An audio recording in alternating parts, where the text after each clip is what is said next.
So welcome to another episode of Trip Report. Finally, I'm able to sit down with Colin Wells here. I've talked about him multiple times before and been trying to get on here for a while, but he is the founder, creator of Veterans Walk and Talk, which I'm sure you've also heard me mention multiple times on here.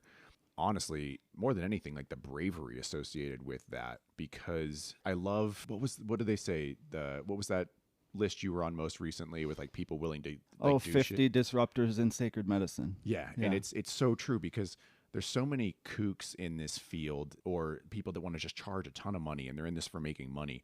And you go out of your way putting your freedom on the line to provide veterans with these life-changing plant medicines free of charge. I mean, and it's opening up so many eyes to, in my opinion, one of the only things capable of helping veterans to cope with separation from the military, being programmed to be a killer and getting back into normal life and interacting with our loved ones and society. So that being said, there's plenty of stuff you can find about Colin with his background. So I'm not going to go into a deep interview with him here because you just put his name in on YouTube and there's fascinating stuff. I couldn't believe your background in like Hollywood and comedy and all that kind of stuff. I was blown away to see like celebrities talking about you on these YouTube videos. But that being said, we're here for Trip Reports. And so Colin was the one that got me set up for my research study with the 5meoDMT, which to this day was the most life-changing experience that I've ever had. So again, I can't thank you enough for facilitating that. And you made that contact for me to be able to shadow these facilitators. And I think it's really putting me on the path to what I'm supposed to do in life with helping, facilitate these experiences to other veterans, first responders, and just anybody who has trauma, which is most of us. And that being said, what we're going to talk about today is you went through the facilitators. You're the first person I know that went through it, their big time blowout psychedelic experience that they offer. And that is MDMA. And then you bring in psilocybin at about the 2-hour mark. Is that what you did? Yeah, and a booster of MDMA at that point too. Okay, so MDMA, booster of MDMA, psilocybin, and then 5-MeO. Once that's all over hit. about 4 hours. Yeah, 4 hours of 5-MeO. Yeah, powerful stuff. What I've seen is unbelievable, but I want to hear what happened for you. So let's just get into it. Well, thank you for that intro. And I'm so glad that you did get to connect with the path that you're on because you deserve it. And there's a lot of people that try mushrooms for the first time and then want to go and give everyone they can mushrooms. And that needs to be reeled in and the right people need to be put on the path. And I feel like you are the absolute right person.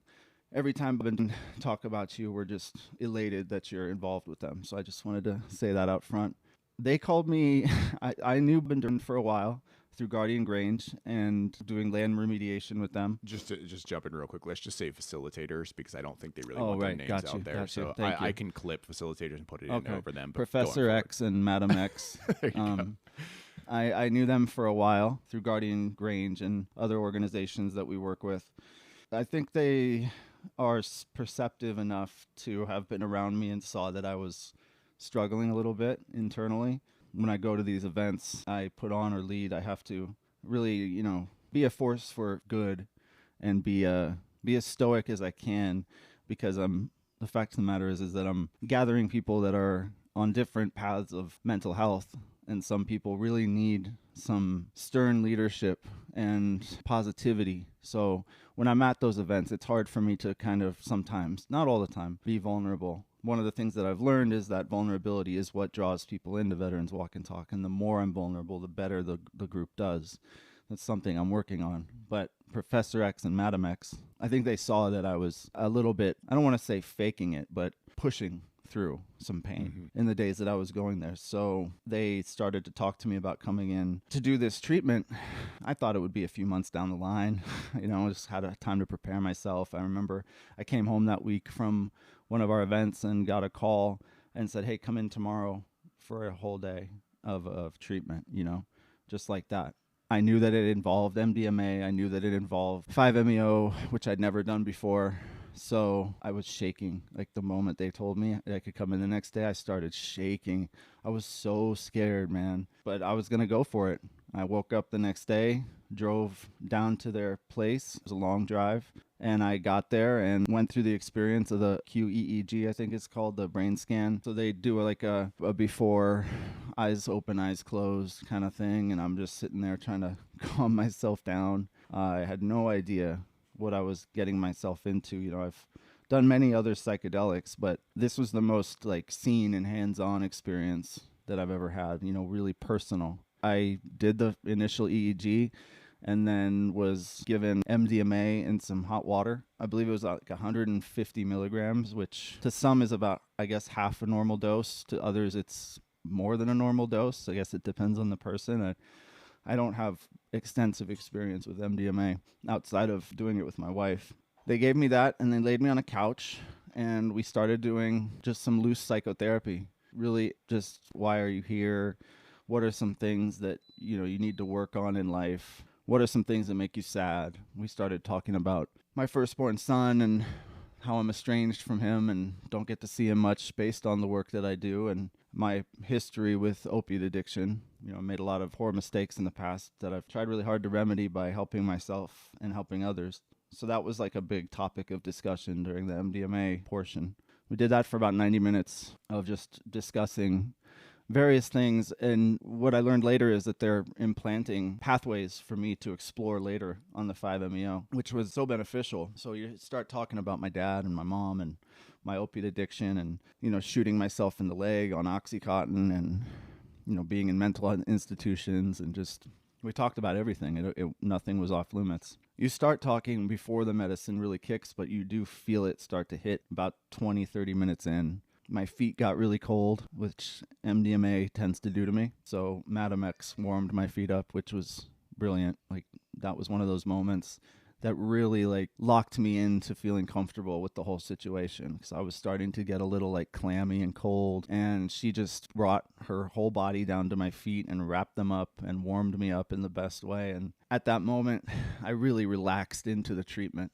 That was a pinnacle moment, like a fulcrum for me, that made me kind of teeter to more openness and allowed my body to kind of settle into what I was going through. That's when it really started to come on strong, the MDMA, and I relaxed completely, which was really nice because I've done MDMA before and, you know, it's not exactly sure where it came from and stuff. And so it can be a little speedy or a little this or that. And this had none of that. It was just pure relaxation, elation. You know, that amygdala response is just put down to a point where you can really look at yourself without judgment. That kind of trick in your brain where you're almost thinking about the things that would normally make you sad that you avoid, but now you're analyzing them without wanting to avoid them. You know what I mean? Right. No judgment on yourself. Right. You're not. Yeah, exactly. Which again is just setting us up for the next phase of the treatment, which is going to be the 5-MeO and psilocybin.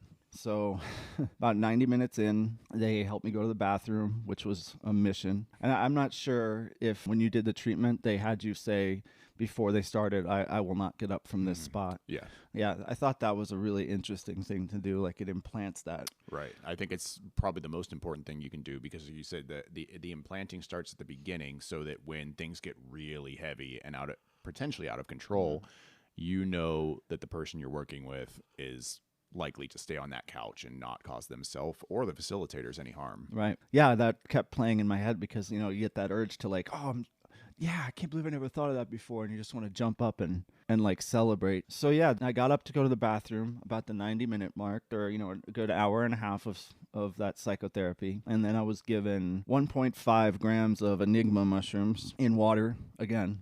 I hate to cut you off. Yeah, here, no, please. Had you heard of Enigma mushrooms prior to this? Yeah, so Veterans Walk and Talk, one of the big things about our organization is that we have ingrained ourselves within the mycology community of this country. So yeah, I actually know some of the original scientists that isolated Enigma. Because they're essentially capless mushrooms, correct? It's a mutation of a Psilocybe cubensis. Again, I'm not a scientist, but what I do know is that the mutation basically occurred within the growing of mushrooms, and then these mycologists went and isolated it and perpetuated it over and over again. So they're just super, super dense with psilocin, more than any other cubensis strain that's out there. Probably. Yeah. And they're doing a lot more testing within the Oakland Hyphae, and Ian and Tomas and Reggie and all those guys in Oakland. They're starting to really find what exactly the tryptamines and active ingredients within these mushrooms are on a deeper level. But yeah, that's the long and short of it, is that it's got a higher content of these tryptamines and alkaloids. Gotcha. And then coming back to the MDMA, and what I've always found interesting, because I have no MDMA experience myself, and what you always hear is that the couple hours of MDMA therapy is the equivalent to 20 years of psychotherapy, or some people say even like 100 years, because what I've observed in these sittings is that people seem to, without any judgment or even almost without any emotion, they're able to just kind of dig up all the deepest, darkest things from their past. So in your experience, was there anything that you discussed with the facilitators that you hadn't talked about with anybody else previously? Did it dig up anything that you weren't aware of? That's a great question. Yeah, it did. Mainly the fact that I don't know my son well. I started to explore that, and I started to think, I wonder what he really thinks of me. I wonder what he even knows about me. I try not to go there often because I'm scared to think about what he might think of me. Right. Drug addicted, war-torn, violent, God only knows, weird guy who eats mushrooms with people. So that was one of the things that throughout the entire day of treatment that I really started to explore was, I wonder what he actually thinks of me. I wonder if he wants to talk to me. I wonder if he asks to talk to me more than I'm led to believe. Right. And then, the other thing that came up a few times was, the guilt that I carry for hurting my mom during my drug addiction. It's something that has been addressed and we have made amends, my mom and I. But the depths to which I went to manipulate her and steal from her is something that I don't like to look at a lot. And so I was able to kind of bring that out of me a little bit without judgment of myself and realize that I don't have to feel so guilty. If I were still doing it, maybe I would feel guilty. But since I'm working through it and helping so many people, I can move through that. And later on in the treatment, as we went, I ended up having full conversations. Obviously, my mom, my dad, my firstborn son weren't in the room, but I was having full conversations with them under the medicine, saying things that I have been wanting to say for a long time, like asking Grayson what he thinks of me and feeling like I could get an answer under the medicine. Whether you want to believe it's your own brain making up the answers to questions that you have deep in your soul, or it's the universe connecting you, it doesn't really matter to me. Right. Yeah, because it's all real, and it was all beneficial and therapeutic for me to have those conversations. The other Cookie and I had just gone through something, to your point or your question also, we had just gone through something personally, her and I, right before that treatment that was very difficult for us. And I was able to have a meaningful conversation and get things off my chest under the medicine in a very real way to her. And it was almost cathartic enough to feel like I'd already gotten the hard part over, so that when I did see Cookie in the next few days, we were able to have that conversation with those things that I've been holding on to. Interesting. And the little bit of resentment that I had for her over some choices that were made.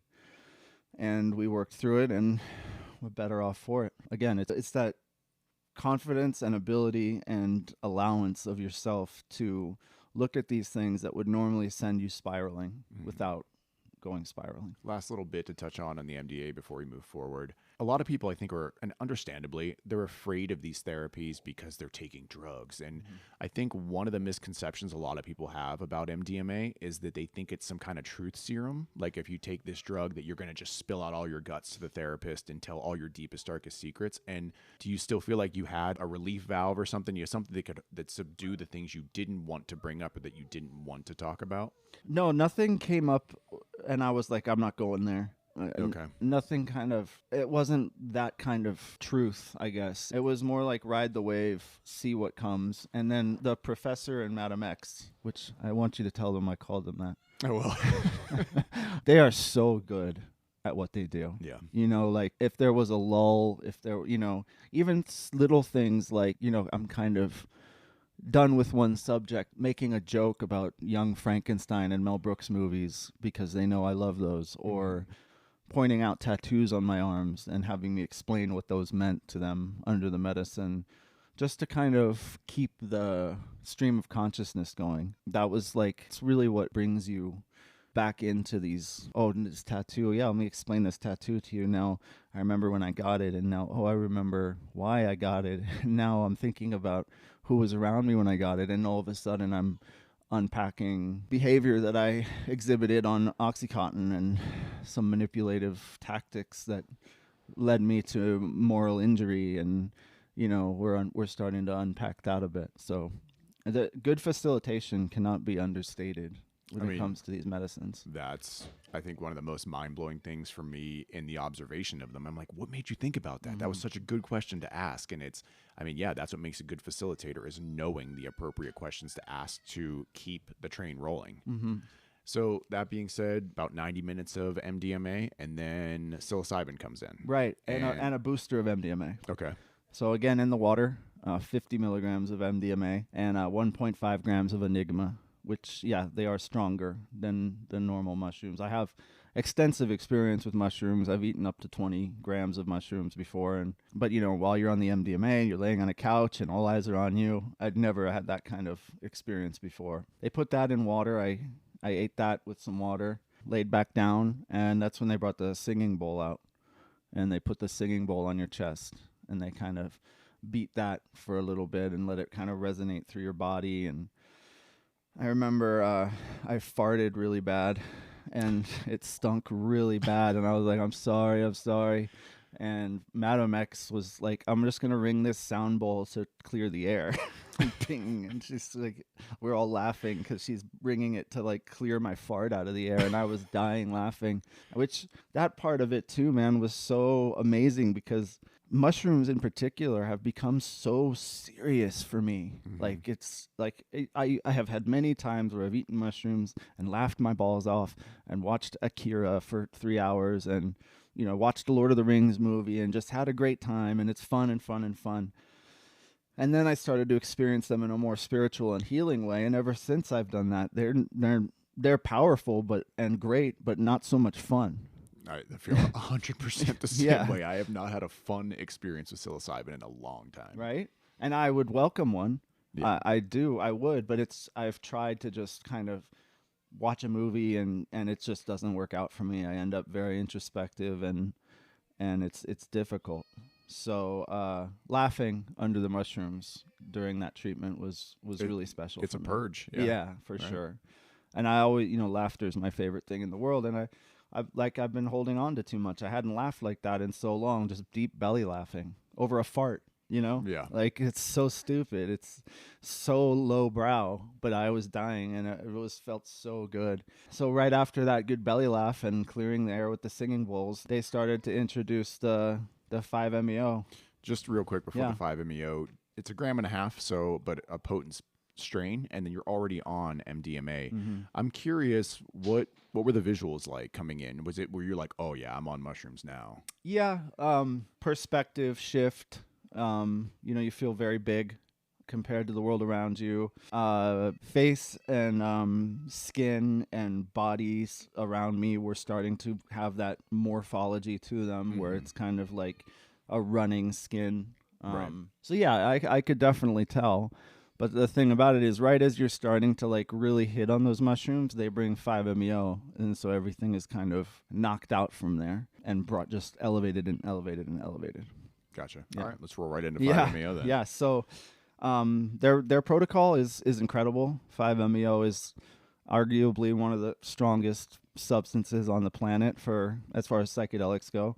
It's important to note we use a synthetic version. If it's in your heritage to use the Bufo alvarius toad, more power to you. If it's in your culture, if it's in your lineage. But treating as many veterans as we do, it's really important to sustain that. And so this is one of the few instances where I think a synthetic is applicable and sustainable and ethical. So it's a synthetic 5-MeO. There's 6 pens, and then there's the box vaporizer, which is like the big boy, regular, like normal vaporizer. The rest are like C-cell pens that you would see in any cannabis vape situation.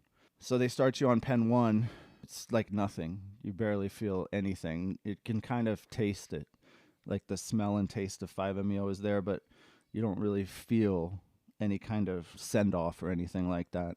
And then there's the question, would you like to increase, linger, or repeat? That's what Professor X asks you. I remember at the time I was still under the MDMA and psilocybin, and I remember thinking, like my drug seeking behavior mentality started to kick back in, and I was thinking, like, if I ask for more, they're going to think I'm just trying to get high. And I felt some shame about it. Like, no, I should just, oh, what do you think? What do you think I should do? And to their credit, they were very steadfast and, no, it's what you want. What do you want? And so I said, well, it's increase. And, I kind of got over that little bit of shame, but I remember that shame come over me very fast, and it stayed with me until about Pen 4. Pen 1, we go up to Pen 2, a few seconds. The way they increase it is you move up in the pens, and then you move up in the time that you inhale as well. So if you move up from like Pen 1 at 4 seconds, you'll go to like Pen 2 at 2 seconds. You start to feel that tingly sensation in your fingers. And I remember Professor X saying, you can feel the molecule moving through you and healing you, can't you? And I remember saying yes. Singing bowl was still nearby. It was being put on my chest. And to be fair, a lot of this stuff kind of runs into itself after Pen 2. So we linger, repeat, increase. I don't think I ever said linger. I think I was always increase. I think I might have repeated around Pen 4, but it's really hard to remember. I just kept going up and up and up. But then around Pen 4, that's when I started to have the conversations with people in my life. I would kind of wiggle within the couch and writhe and, contort my body in ways that I wouldn't normally do. Then I had those full-on conversations of just sobbing, crying, bawling. Grayson, do you ask about me? Do you think about me?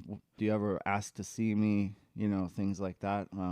Apologizing to my dad for using drugs and making him feel like he had to alienate me in order to heal himself, talking to Cookie about our current situation, what we were going through, and but just in like a real conversation, like the person was there with me, just really talking to them.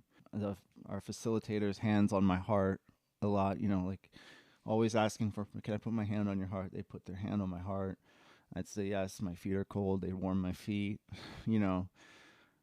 I just had never felt so, like, outside of my relationship with my wife and my family, I've never felt so cared for and loved than I did in those moments, I mean, that's what gets me about the clinical side of this therapy that they're going through is you hear time and time again people saying it's in a clinic setting, it needs to be hands off. You can't touch the patient.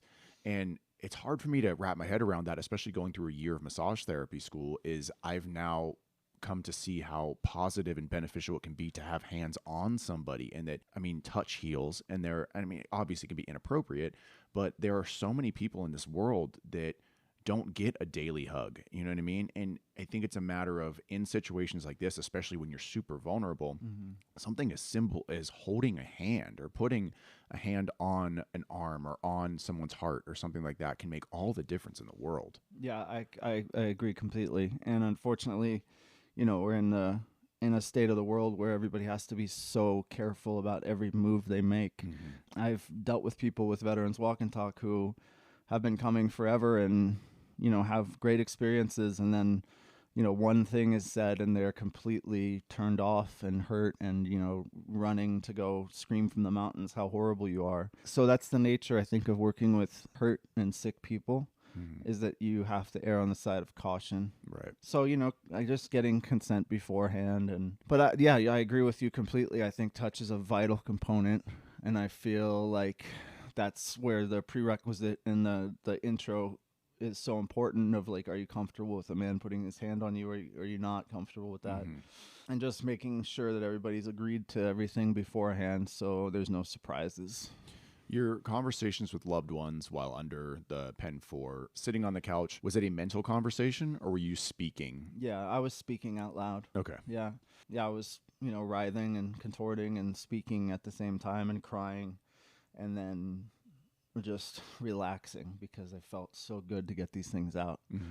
So that would kind of go on for a while, all the way through Pen 6, were these conversations, releases of energy. By the time I got to Pen 6 and Pen 7 is when I started to really have the full somatic release that you're looking for, that I had never in all of my psychedelic work ever experienced before.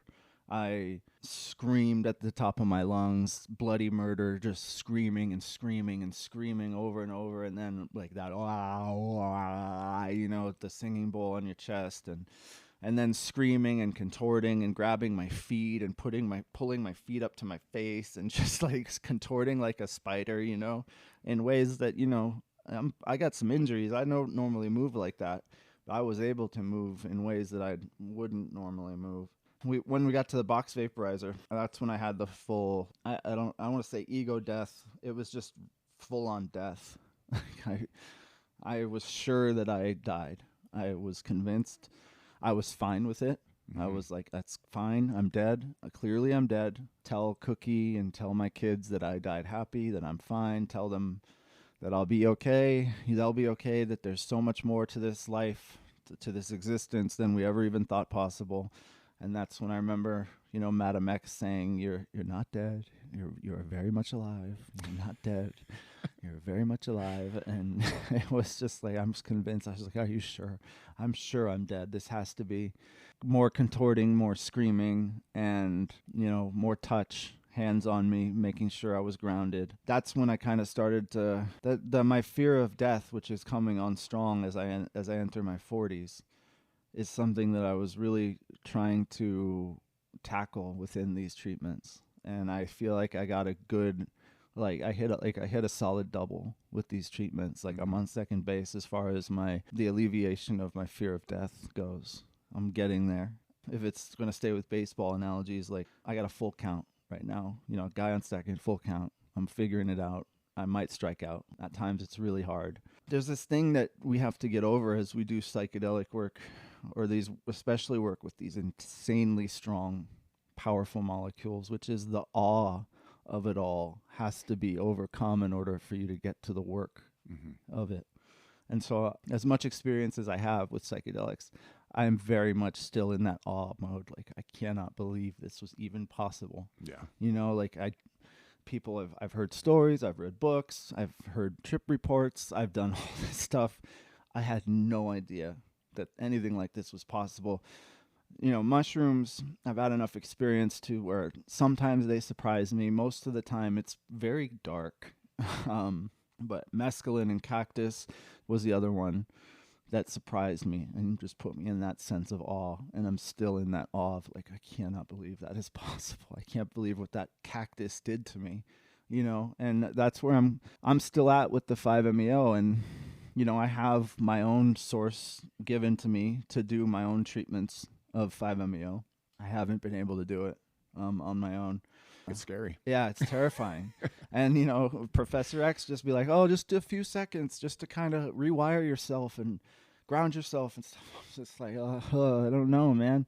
I think I will work up to that point, and I'm grateful, to be kind of on the pilot program of this, kind of do these treatments and then be given treatments for yourself to go do it at home. I'm still in the integration. I haven't done a large journey of any kind since that. I don't have any intention to, although our mushroom church is begging me to come back, and I miss them. But it's a lot. And, you and I were talking about it earlier. It's like, it's not just like, like you said earlier, people make that comparison of it's like 20 years of therapy in an hour or a couple hours in a day with MDMA. And that is a good comparison for people that are in the know. But for people that have no concept of these things, it's a dangerous comparison almost. And even with cannabis and psychedelics, that they can cure you, that they can heal you, it's not that they're not going to just do that for you overnight. In some cases, they can make things a lot harder for you before they get better. I think myself and a lot of the guys that have gone through this 5meo treatment, we're in that stage where it's like, we really got to dig in, make some life changes, eat better, exercise, be nicer to our loved ones, things like that before, which we know and realize under these treatments, and they help to bring us peace within ourselves. And for me, like, I've always had trouble with the way I look, sometimes I think I look great, and other times I just think I'm the weirdest, ugliest person on the planet. And the 5meo, and especially with the MDMA, really gave me a new appreciation for the body that I'm in and the things that I've put it through and how it's still kicking and I'm still able to be a dad. And That was the biggest takeaway from my experience in the chair with it. And I mean, like I said, that's coming up as my fully detailing my 5meo Yes. experience. But Can't that's wait. what changed my life more than anything, was that revelation right there. Yeah. Yeah. Yeah, it's an important one. And like I said, I think it just goes back to a lot of the things. Like I really was a shitty. I always make the joke that I was a really bad addict or a really good addict, depending on how you look at it. Like I was really good at it, but I was a really awful person. Stole, robbed, manipulated, lied, shot myself, all that stuff. And then I went to Afghanistan and I heard other people. It's not just something that you're going to flip a switch and be like, oh, I'm cool with all that. Because that seems sociopathic, and that's not who I am. I feel very deeply about what I've done. I feel... That's the toughest part. And again, why all of this stuff always, whether it's meditation or when you look into the religious practices and all that, and the plant medicine side of things, is what it comes to is you're always happiest when you can live in the moment. And it's, depression comes from the past. Anxiety comes from worrying about the future. And, it's almost difficult for me to hear you talk about this. Oh, I was a shitty person, all this kind of thing, because I only know you as the most loving person that I've met, always a smile on your face, always giving hugs. And it's like that person may have existed in the past, but that person's dead. You know what I mean? And I think that that's part of this death that comes with the ego, not just the ego death. I think that's what you do, is you kill that old version of yourself. And when you kill that old version of yourself, you're still you, but the newer version can be the better version going forward. And I think that that's kind of like the biggest message that I've learned from all of this, is just like, let that old guy die. You know what I mean? Like bring the new one out. But going back to, I'm curious about the visual experience, because 5meo is typically not very visual, whereas you're still on a decent dose of MDMA and psilocybin together. So when smoking the 5meo, did you have any closed eye visuals?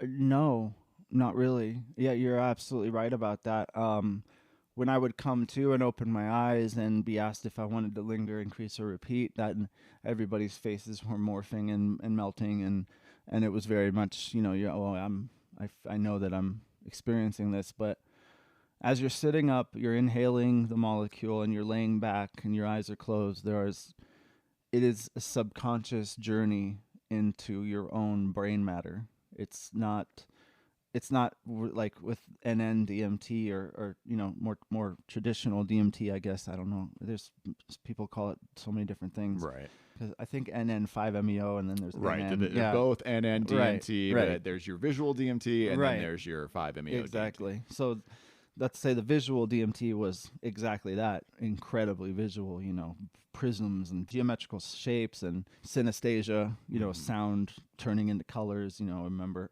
hearing Cookie talk and it turned into a box and the box flew around, and that was very visual. But 5-MeO was more subconscious. It was internal. So toward the end, the Pen 6 and you did end up with the vaporizer after Pen 6. Did you have the whiteout that's associated with when you felt the death? Was there the white light? No, I can't say that I remember a white light in particular. I think that maybe that awe that I talked about might have got in the way of me experiencing that white light. Like that's the point where I was like, I'm dead. And they had to reassure me that I wasn't dead. So I think my ego was hanging on for dear life. Yeah. So I don't remember a whiteout, so to speak, but I do remember just the energetic release of feeling, energy from the depths of my stomach, coming out of my every orifice basically. And not visual. It's very physical for me. So there's the linger, repeat, increase. You get to the vaporizer. When did you know that's it? I'm done. They told me. Oh, okay. Because I started to come out of that death, and I remember, and it was the same when I did the chair later on. I had that full I'm dead experience, and then I kind of settle down and I lay back, and then I say, you'd think nobody would want to do that again after that. But I remember saying, all right, I'm ready for more. If you guys want one, I'll do more. Let's go further. And they were, they would say something really, really poetic or something like, this proceeding has now ended. And, like this part of the proceeding has come to a close. And, fine. Okay, cool. That last box, again, time is irrelevant when you're doing this stuff. It's 20, 30 minutes that you're experiencing this after each puff, but it could have been 10 years or 10 seconds. It's just all so irrelevant for me. But yeah, as you're coming out of that, again, like the care is so important. And as you said before, like clinical setting, like I am a big believer in natural settings for most psychedelics. I think that's an important aspect to it that can never be lost. But when you're dealing with veterans who are maybe the night before their treatment, hurting themselves or thinking about killing themselves, or, you have women or men or any human really with sexual trauma that's so debilitating that they can't leave their house or things like that, taking them to the forest or to an ayahuasca retreat in Peru is not necessarily the best first step for them. Right. And these care for and these beautiful people who watch over you in this very safe environment is a really, I don't want to say jumping off point, because it's definitely not a beginner level psychedelic treatment, but it almost is like a good place to start people to find more spirituality through these medicines and eventually end up under a tree on 5 grams alone. You know what I mean? Right. The clinical setting is being bastardized, made fun of by the psychedelic community. But in reality, like when you're dealing with people that are that sick or that troubled, you have to consider safety at all costs. For sure. So talk me through the rest of that day and then the day after. And I guess let's say like the week following. Yeah. Man. So yeah, just starting to come out of that, and the facilitators are very conscious of you and helping you sit up, bring you water. They brought me magnesium to kind of calm me down and help my muscles relax, which was lovely. The crazy thing about this is it had been, probably 5 hours since I took the last MDMA and psilocybin. So that was definitely over for the most part. And then the 5-MeO goes through you and it almost clears all that out again, because it's just coursing through your blood and moving things around in ways. So you're starting to come back to earth and you're feeling totally normal. So when you pop back out of the 5-MeO realm, do you feel as if the psilocybin visuals had gone away as well? Absolutely. Interesting. Yeah. Totally not there anymore. Yeah. And I really think that has a lot to do with just the 5-MeO pushing that kind of through your blood and making it move faster. You know what I mean? Yeah, makes sense. So yeah, 30 minutes after the end of the last draw, starting to just feel totally back to normal, which is crazy. Everything is lighter. You're kind of looking at your body like, wow, this is my body, like that whole, like, these are my hands, this is my arm, those are my feet. Then you go pee, and peeing's crazy. And you're like, what is coming out of me? What is happening? How does this work? The human aspects of being a human always trips me out when I'm doing psychedelics. Like the little things like peeing and pooping and blowing my nose and eyes watering, all those stuff. Always like, what is this? I have to do this every day. So I remember that kind of being like a grounding thing. Was going to the bathroom and peeing, just looking down and, oh yeah, I'm back to being a human. I have to do human things. You're encouraged to stay in the house, in the place that you did it for as long as you need to. As you're starting to come to a little bit more, that desperate urge to see the people you love starts to really overwhelm. And I was about 2 hours away from my home. So I went outside, it's a beautiful area that we did all this in, gorgeous. And, you hear the birds and you see the trees and you smell the dirt and you kind of stretch and do some little tai chi and grab some energy out of the world and rub it into your chest. At least I do, because I'm just like that.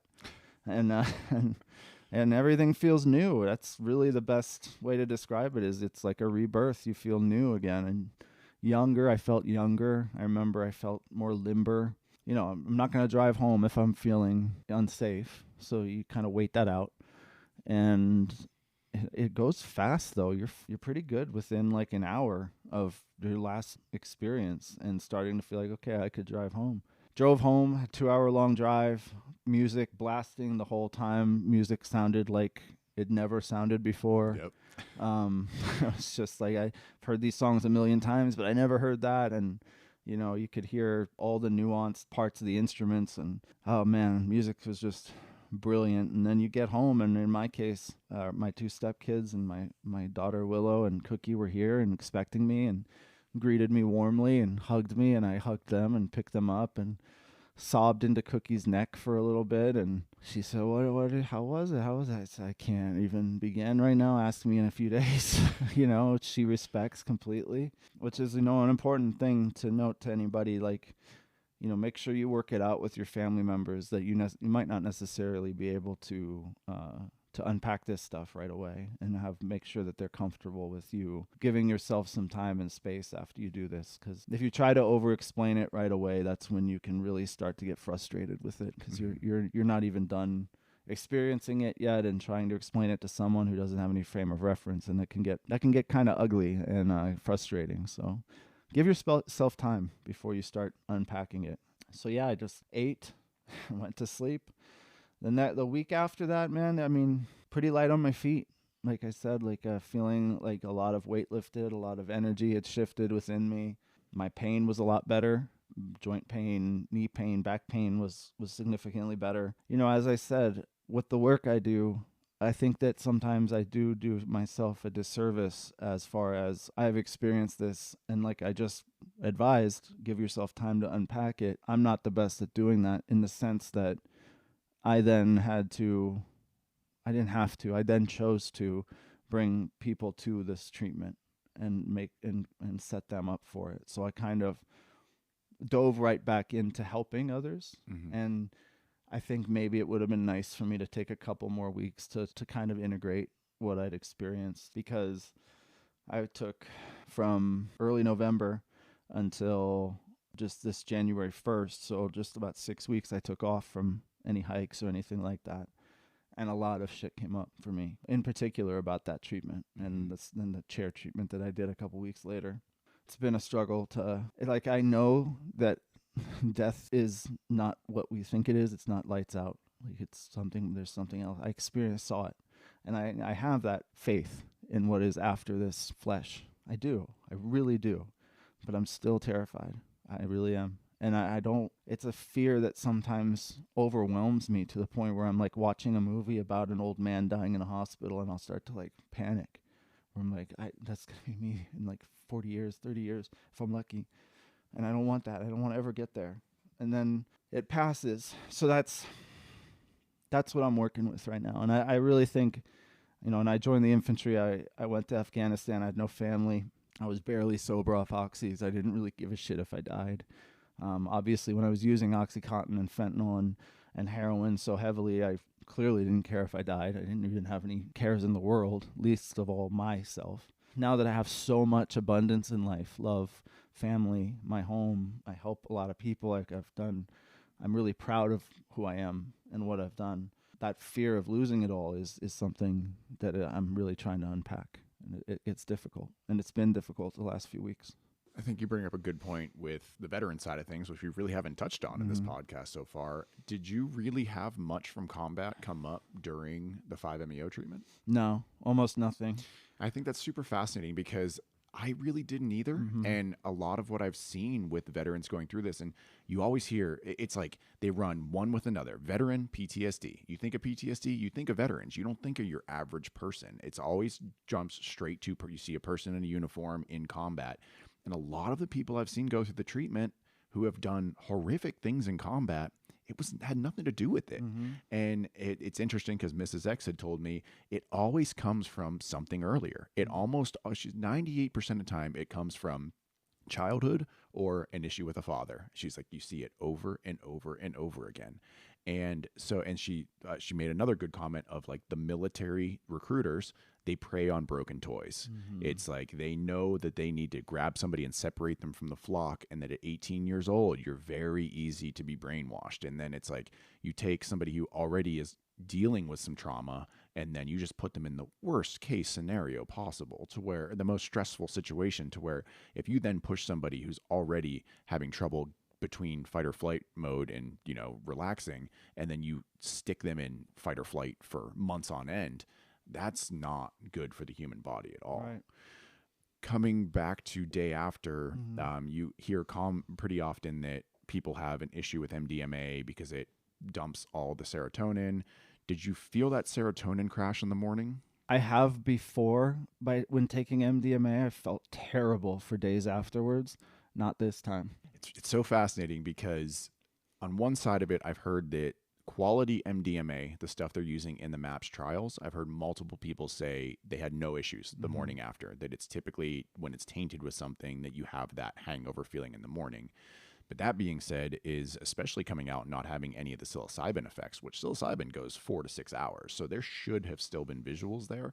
I have to wonder if these things are all working on the same serotonin receptor, if 5-MeO is this like powerhouse of a molecule that just wipes everything else out. You know what I mean? Like forces it to be processed so that 5-MeO takes charge of all those receptors. And then by the time it lets go, you have nothing else in your system. That's a very, succinct way to put it. That's what I felt. Interesting.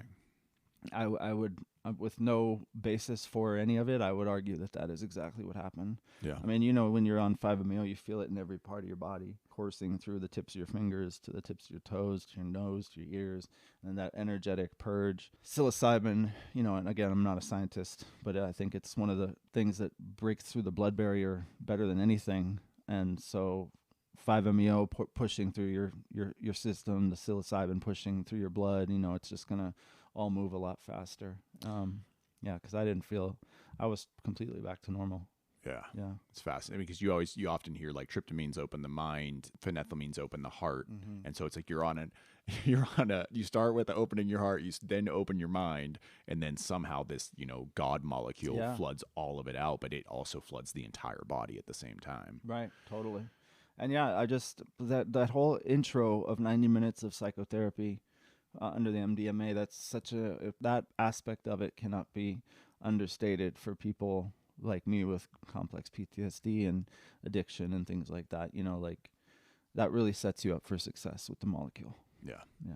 Well, I feel like we hit everything we needed to here. Where can people find you? What do you want to steer them toward? Yeah, veteranswalkandtalk.com, at veteranswalkandtalk. We got lots of big events coming up this year. Our official 501c3 nonprofit now. So if you want to donate to us, we'll have a link on the website. You can do that. We got big plans in the next few months to send more veterans through more treatments and set up some 2-day, 3-day retreats and things like that. So definitely get involved. We're based in Southern California, but we have chapters all over. Next is going to be Washington State, and then hopefully Oregon. We're already in Arizona, Colorado, Sacramento. So yeah, if you're a veteran out there looking for healing, get in touch with us. We'll see what we can do for you. Cool. Thanks so much for sitting on this, you, man. Sean. I really appreciate it. I appreciate you, man. Look forward to seeing the next hike. You got it. All right. Take care, dude. Love you guys.